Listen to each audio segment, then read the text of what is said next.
Méditons avec le pasteur Ertis. Méditons avec le pasteur Ertis. Nous sommes lundi, le 18 mai. Nous méditons selon le programme de la Ligue pour la lecture de la Bible et nous utilisons le lecteur de la Bible 2020 qui a prévu Jérémie 46, 13 à 28. C'est la suite du texte d'hier et pour approfondir la méditation, il nous est posé quelques questions dont de quoi ou de qui parlent ces versets, de quel verset Dieu me révèle-t-il, quelle vérité Dieu me révèle-t-il, 3. Quel verset m'interpelle le plus, la dernière question, pour ma prière, y a-t-il quelque chose que Dieu me montre, dont j'ai à me repentir, auquel croire et obéir, pour lequel le remercier et le louer, pour lequel lui formuler ma demande. Verset de la semaine, c'est-à-dire verset à mémoriser en une semaine. L'Éternel combattra pour vous et vous gardez le silence. Exode 14, 14. De quoi est-il question dans ce texte? Nous continuons dans le thème général de prophétie contre les nations étrangères et nous poursuivons avec la prophétie contre l'Égypte.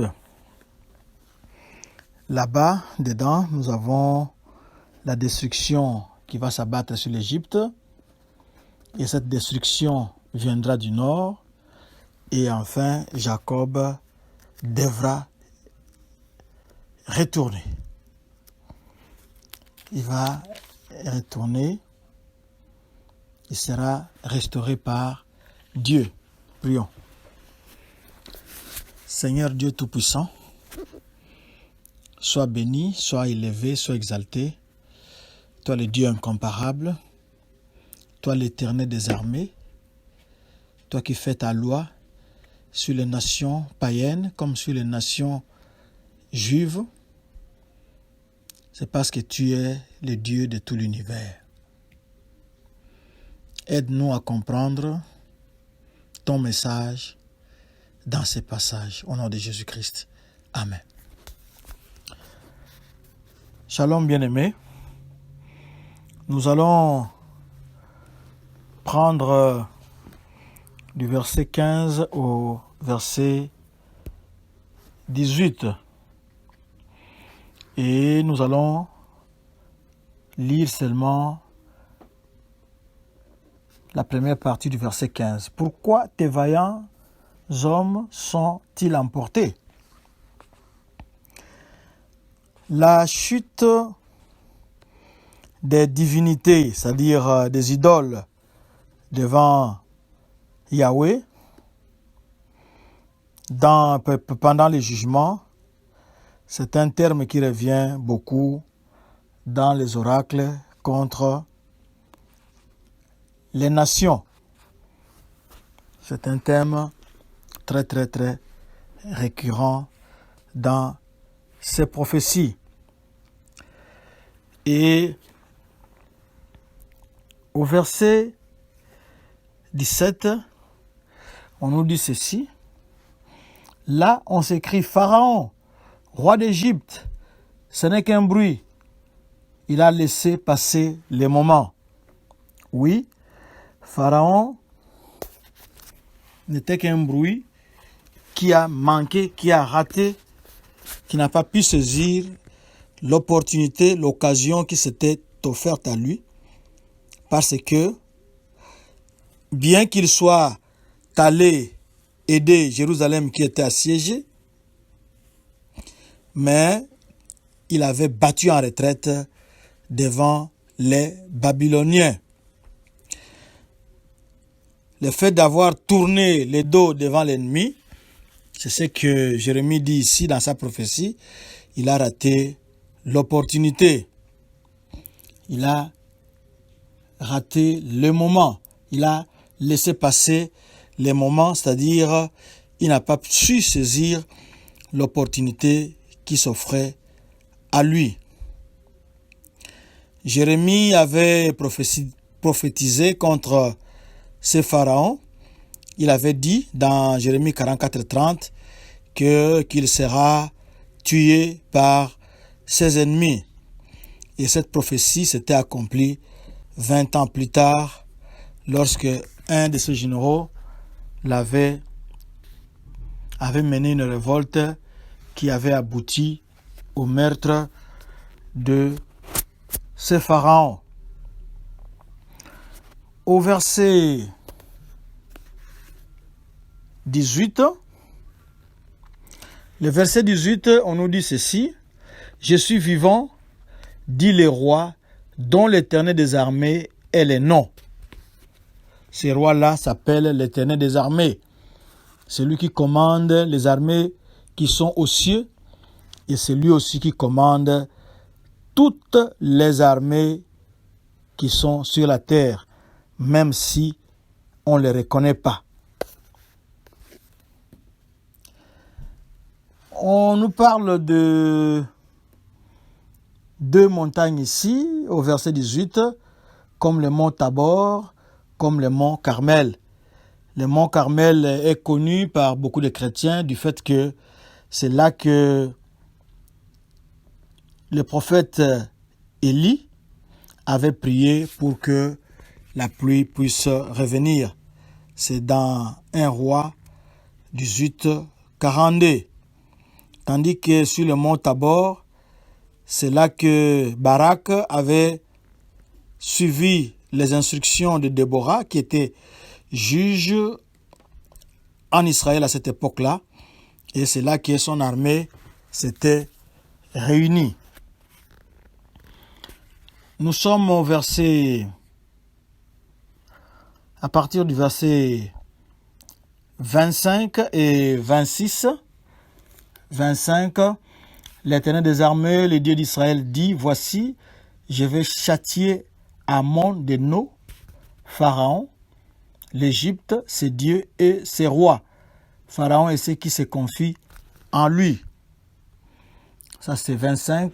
« Je les livrerai entre les mains de ceux qui en veulent à leur vie, entre les mains de Nabuchodonosor, roi de Babylone, et entre les mains de ses serviteurs. Et après cela, l'Égypte sera habitée comme au jour d'autrefois, dit l'Éternel. » Ici, Dieu punit, il est en train de punir les idoles, les dieux, les petits dieux et les déesses d'Égypte. Comment il est en train de les punir? Ces petits dieux et ces déesses étaient censés protéger leur peuple. Mais ici, l'Éternel annonce qu'il va leur faire échec en tuant ou en détruisant la population qui leur rendait l'adoration, qui les adorait, qui adorait ces divinités, ces idoles. L'Éternel massacre ces populations-là pour montrer que ces idoles-là ne sont rien. Il ne faut pas les suivre, il ne faut pas leur demander protection parce qu'ils ne peuvent rien contre celui qui commande les armées célestes et les armées terrestres. C'est avec raison que Dieu, l'Éternel, Yahweh, peut appeler Nabuchodonosor son serviteur, parce que c'est lui le vrai commandant en chef, même si on ne le voit pas. Il utilise les autres comme des pions, comme des marionnettes pour accomplir sa volonté. Verset 28. Il y a une question qui est posée. Lisons d'abord ici. « Toi, mon serviteur Jacob, ne crains pas, dit l'Éternel, car je suis avec toi. J'exterminerai toutes les nations parmi lesquelles je t'ai dispersé. Mais toi, je ne t'exterminerai pas. Je te châtierai avec équité. Je ne puis te laisser impuni. » C'est la réponse à l'une des questions qui se trouve dans Romains 11, 1. Dieu a-t-il rejeté son peuple? Non, il ne l'a pas rejeté. La promesse est là. Dieu discipline son peuple.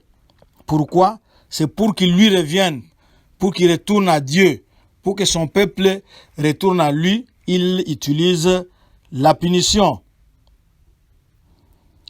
Et cette punition-là a un but, c'est celui de corriger et de purifier son peuple. Nous qui sommes son peuple, il arrive qu'il nous discipline pour nous corriger et nous purifier. Mais bien sûr, personne n'aime la punition. Mais nous devons être contents des résultats que cela va produire. Nous allons nous corriger après la punition. La punition nous purifie, comme on l'a dit, et surtout, la punition nous restaure. Bien que ça soit difficile, mais ce sont des moyens que Dieu, qui aime son peuple, ce sont des moyens qu'il utilise pour les récupérer, pour les corriger, pour les purifier et surtout pour leur donner un nouveau départ. C'est la prophétie contre l'Égypte. Dieu a prononcé ces paroles bien avant pour que son peuple écoute, pour que son peuple comprenne que maudit soit l'homme qui se confie en l'homme. Son peuple a tort d'aller s'appuyer, d'aller se confier, d'aller former alliance, conclure des alliances avec l'Égypte. Son peuple doit plutôt se confier, s'appuyer sur Yahweh, qui est l'Éternel des armées. Quelle est votre position? Vous appuyez-vous sur les alliances humaines ou vous devez vous appuyer sur Dieu? Après avoir écouté ce texte, nous vous recommandons de vous appuyer sur Dieu parce qu'il est capable. Prions. Seigneur, nous te demandons pardon chaque fois que nous nous sommes appuyés sur les hommes et non sur toi. Nous te bénissons, ô Éternel des armées, toi qui es le Dieu incomparable, toi qui es le Dieu tout-puissant, El Shaddai, le Dieu qui dicte sa loi, le Dieu qui nous corrige pour nous récupérer, pour nous purifier, pour nous laver et surtout pour nous restaurer. Merci ô Seigneur, nous voulons renouveler notre confiance en toi, nous voulons nous appuyer sur toi, nous tournons maintenant nos regards vers toi parce que nous savons que notre secours, le secours véritable qui ne manque pas en cas de besoin, viendra de toi et c'est toi. Merci.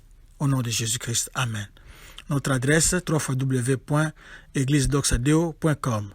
Suivez-nous sur Twitter et YouTube, Doxadeo Lubumbashi, ou bien sur notre page Facebook Doxadeo Lushi.